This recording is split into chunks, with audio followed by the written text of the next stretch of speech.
that service has to be, there has to be a return on that service, etc. So आप इनको explain करें. I think that is, it's not that the policies, within that policy we can do all these things. I think mobility policy is a broad framework, and we are coming out with a specific interventions under that policy. So e-bus seva is also a intervention within that policy, and different projects of metro, NCRTC, these are projects within that broad framework. So इस bus में it's a partnership between center and state. So जैसे procurement का large level procurement government of India is doing, so that the costs go down. Broad framework हमने lay down किया है ताकि suppliers को easy रहे, assurance रहे payments की. फिर क्योंकि e-bus पहली बार ज़्यादातर शहरों में बस सर्विस हो रही है, तो भारत सरकार 24 रुपया पर किलोमीटर सब्सिडी भी दे रही है.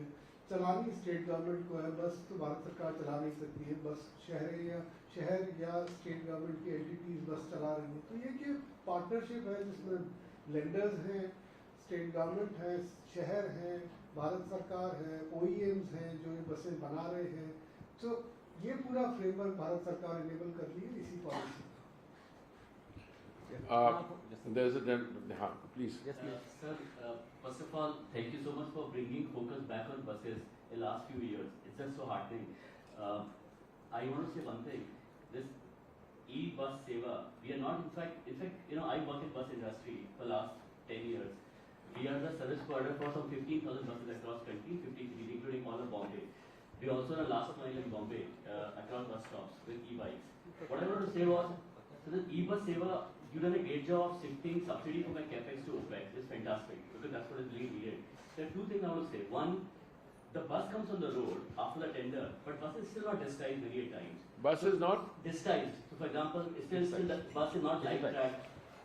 Bus is not live track. Bus doesn't accept a digital payment. So there are two things happen because of it. One, pilferage continues as it is, and in Bombay, the ridership has gone up by 45%. The revenue has gone up by 25% because they have totally disguised the buses.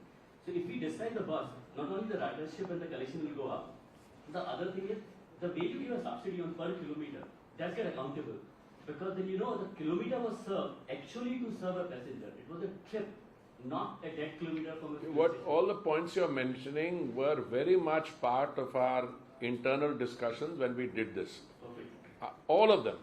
The point is you are going from a private service provider who does what he wants to and who can, because of the laws of demand and supply, in a given situation raise it 20 times.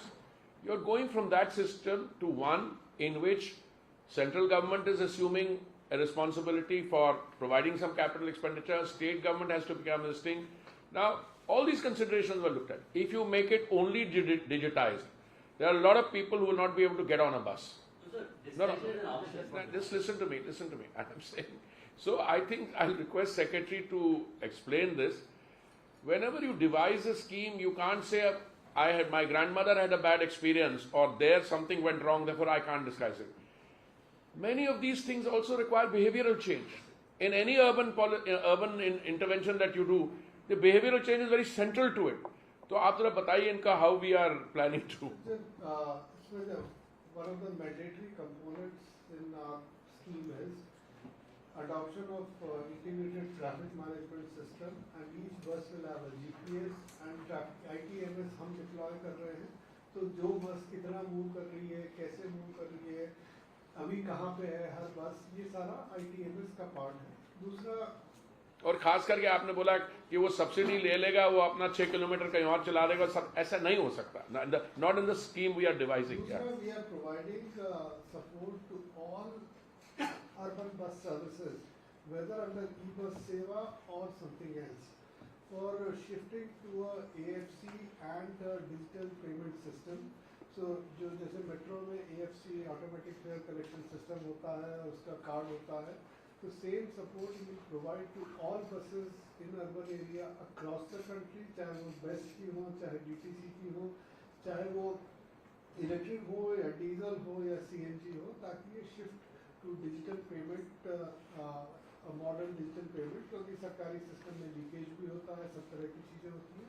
So it would be a gradual shift. आप अगर cash payment बंद करा देंगे तो अभी शुरू में buses में बहुत प्रॉब्लम आएगी.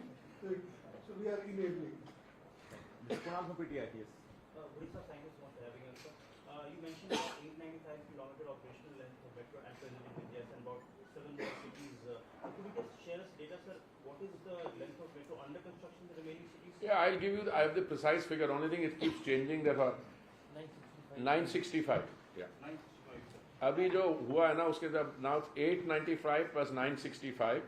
That will take us higher than the US system, which is about 1500 something. Yeah. 1300 something. Yeah. Sir, where do we stand? You said it will become second largest globally. After China, we'll be the second largest. At present, sir, where do we stand, sir? I think number 4 or something. Number third after it's China, US, India, because we've overtaken the. The second part is you also mentioned that 1 crore passengers are riding every day across the metro system in India. You also mentioned that this number you presume that is likely going to rise. But as Prabhat also mentioned, there are many challenges, including integration, affordability, viability. Where do you see going forward in light of these challenges, sir? देखिए ऐसा है कि metro ridership has to go up for the simple reason that the commuter sees the metro system as an efficient, affordable means of getting from one point to another. Whether it is your place of residence to the place of work, whether it is for other purposes. Now, I'll give you a simple round park figure. I think the NCR region has 240, how many kilometers of metro? Sir, 394. And that system has a ridership today of what, 70 lakhs? No, 70 lakhs. Okay?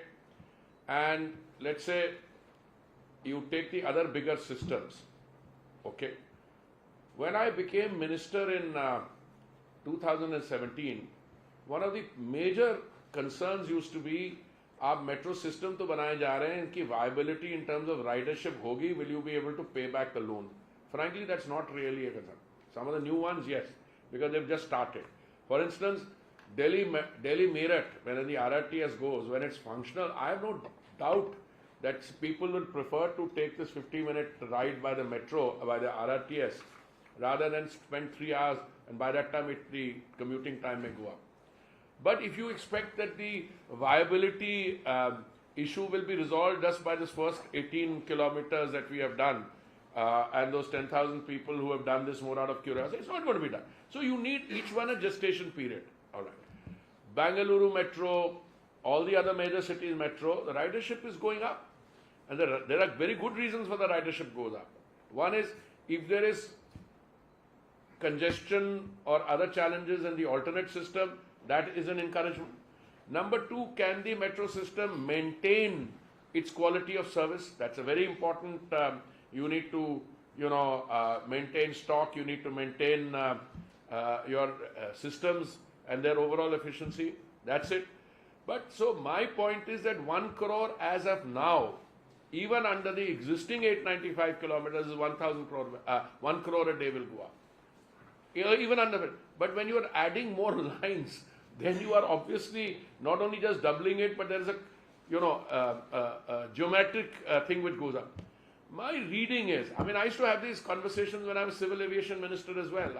Karola ji was civil aviation secretary with me, and every time when we sat down to talk, हमारे कितने general हवाई जहाज हैं हमारे civil aviation में, कहते 760, 800, कितने बोले सर 1200 हो जाएंगे? मैंने बिल्कुल नहीं, ये 2000 तक जाएगी.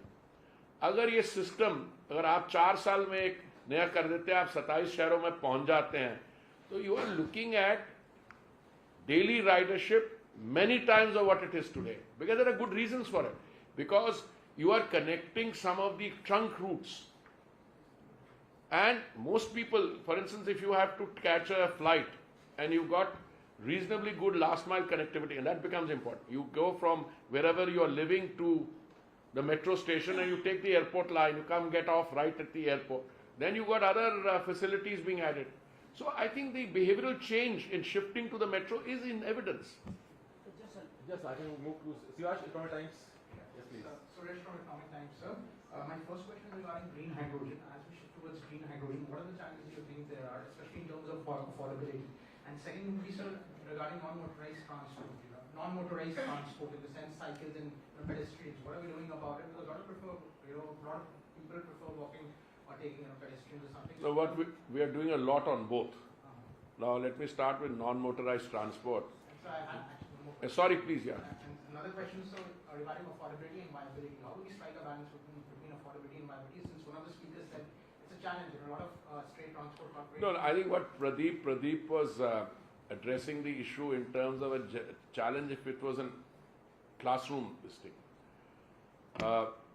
At the end of the day, if you're borrowing money for large capital intensive projects like this, affordability is an important factor, but you cannot be at the level at the cost of the system itself being run aground and you're not being able to pay back the loans. As I said, Delhi Metro, we borrowed 27,000 crores or so from JICA, Japan International Cooperation Agency. So you have to pay the loan back. But then you also increase your revenue from other sources, etc. So there is not too much of a challenge. There is a challenge. You don't want the metro system to become very expensive, but you don't let it. There is a fare fixation committee which looks at precisely that issue.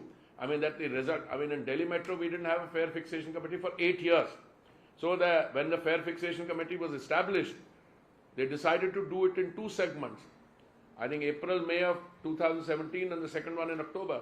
And people who have a vested interest in making all these, they think that if you make the metro free, pollution भी कम हो जाएगी ये भी, then sir कर्जा भी तो किसी को देना है और वो कर्जा नहीं दोगे तो बाकी loans नहीं मिलेंगे और इस दुनिया में the word spreads very quickly. If you default on a payment, then the other guys will not. When you go there and say it will be in the public domain. So I don't think that's a very serious issue. Yes, by and large, I think compared to other these systems are efficient. If you have a cost on those other trains also, Vande Bharat trains, the fare was a little higher, but the consumer is quite happy to pay that for the efficient and ease of travel which follows as a result of that. So I think that's the experience which has... Your first question was on green hydrogen. See, green hydrogen is very clear. You have to bring the cost per kilo of green hydrogen down. I just become a minister for petroleum and natural gas in July of 2021. The first conversation I had with the Secretary of Energy there was, let's get it to 1 for 1 for 1. What does it mean? 1 kilo for... 1 kilo for 10 years for $1. $1, 1 kilo, $1 for, that's the kind of thing. The cost is coming down. You need 2 essential requirements. One is you must be able to produce clean solar energy, totally green solar energy at a lower cost. We have demonstrated that we can bring it down from 25 cents a unit to 3 cents a unit. We have demonstrated that. You may not charge that, but it's doable. Secondly, you need electrolyzers. Now, every possible electrolyzer manufacturer in the world is in India now. Plus, wherever we go, we do that. I'm dealing with a company, they have a 30,000 of 5 million metric tons. And I said, well, how can you as a company? He said, no, we are going to produce green ammonia for export and only 1 million of green hydrogen. Green hydrogen typically succeeds, as I said there, when you have a large country like India or the United States, where there's a lot of demand for energy in a particular place. Demand is one thing. The production must take place there, because the gas does not lend itself to transportation. A lot of people will tell you that, no, we will make it in Western Australia. I'm not meaning Western Australia. Deserts of Western Australia, there's a lot of sunshine there. But how do you transport green hydrogen? You don't do it. You can transport green ammonia. And after the demand being there, production being there, the consumption also takes place there. So India is very well suited for that.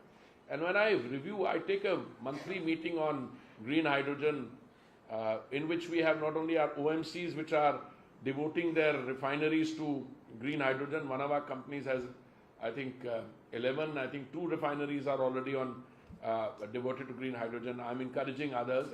Everybody's taking to it. Green hydrogen has now become, after the Honorable Prime Minister's statement from the ramparts of the Red Fort, when was this? I think 2021, when he said that we will do it in mission mode. And then you had a cabinet decision, then you had a PLI scheme launched for assistance for electrolyzer manufacturers, I think 19,700 crores on that PLI scheme. And you had a decision on how different parts of the government will deal with green hydrogen. I mean, the steel sector has one requirement, the power sector has another, but I still come to the conclusion, green hydrogen will succeed when our refineries start using it, green hydrogen. And I think we're getting there. So the last question on your side? Yes. Sir, I'm Rubaksh from Business Standard. I have 3 questions. One is, since you mentioned that metro systems across the country are becoming more viable by the day, just wanted to get a sense of what the government feels about going forward with public-private partnerships in metro systems going forward.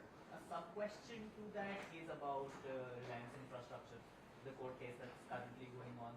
You've made your position very clear in the past that whatever was the situation with the arbitral dues. Am I audible now? Yeah.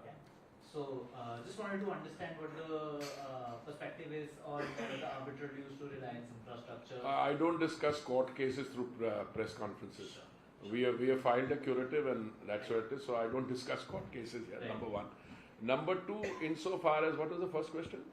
PPPs. PPP is always, PPP is something that we are quite open to and happy everywhere, but you must have people coming through, and I don't want the kind of experiences which we've had in the past some time, when a fully functioning line, that is a fully functioning line, it never ceased operation. I'm not referring to any case. And because the private operator was not getting the return he or she wanted on his investment and deserted it, and then comes around and starts suing us. I mean, in terms of economic logic, it's a very peculiar situation. So I'm not going into any case, as I said. I mean, you see, people will come forward, but you might like to add something. The present PPP policy with regard to metros is that we would provide, whether by the state government or by a private sector, we would provide 20% VGF for those projects. Like this Tata's project in Pune-Hinjewadi line is there. Any other place, if there is a demand for PPP, we would follow the policy in the same way. Any proposals that are there currently? Any proposals that you As of now, the Tata's is the only one which is under construction. And so just the last question was Delhi Metro. Do we have any plans beyond Phase 4 expansion in Delhi Metro? Phase 4 work is currently going on, but of course, it's also been delayed. Ideally, it should have been. No. I mean, it's delayed in the sense we've been pursuing it. We need to sign an MOU. Right. But the gentleman sitting next to you has a piece on it on update out since morning, so you could do that. No, but listen, it's like this. If you have an efficient functioning system, it's running in 895 kilometers throughout the country in 20 cities. It's going up to 27. It's only a matter of time where people will want, isko yahan 4 kilometer jod do, wahan pe 6 kilometer jod do. I have a lot of stuff, but I don't discuss those as concrete proposals, because if they come to me from individual MPs, till a decision is taken. Just now, I think we've got our consideration zone quite full with the Phase 4 and the 3 components there. So thank you very much. So this Namo Bharat started, and railways is also starting on the metro, which are of similar kind. This is also catering to 100 to 100 kilometer stretch on the existing line, cost will be cheaper. So how are you going to look at this? ये तो देखना पड़ेगा. You see, you're making a very valid point. You see, ultimately, railways have been running networks for a long time. Railways ran a network, metro in Calcutta also. After that, we brought this in urban transport. As we proceed, these are plans.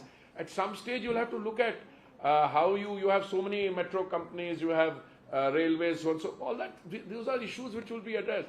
But just now, you have an efficient functioning system, and we don't want to derail that by looking at alternate management structures before anything is required. RRTS of Mic hold on. Bharat, and many people are asking us that we already have an existing metro line. Is there a provision to connect the two? Like we talk about All those, I'll be happy to sit down with you. All those, there are all kinds of proposals. Which is better? One is more cost effective. The others, all that we'll have a discussion. Because you have a Ghaziabad station, sir, at Basic. Multimodal connectivity is being provided everywhere between metro stations and Namo Bharat RRTS stations. That connectivity we have planned and we are going ahead with that. I mean, on the longer run, you think, sir? No, जहाँ भी metro line और RRTS की connectivity संभव है, Sir. जहाँ station पास है, वो पूरी प्रॉपर कनेक्टिविटी सब जगह प्रोवाइड की गई है. Okay. So we just starting. No, his question is going somewhere else. Well, anyway, okay. Thank you very much. Thank you. Thank you. Please join for lunch. Same line पर तो दोनों चल नहीं सकते. नहीं चल सकती यार.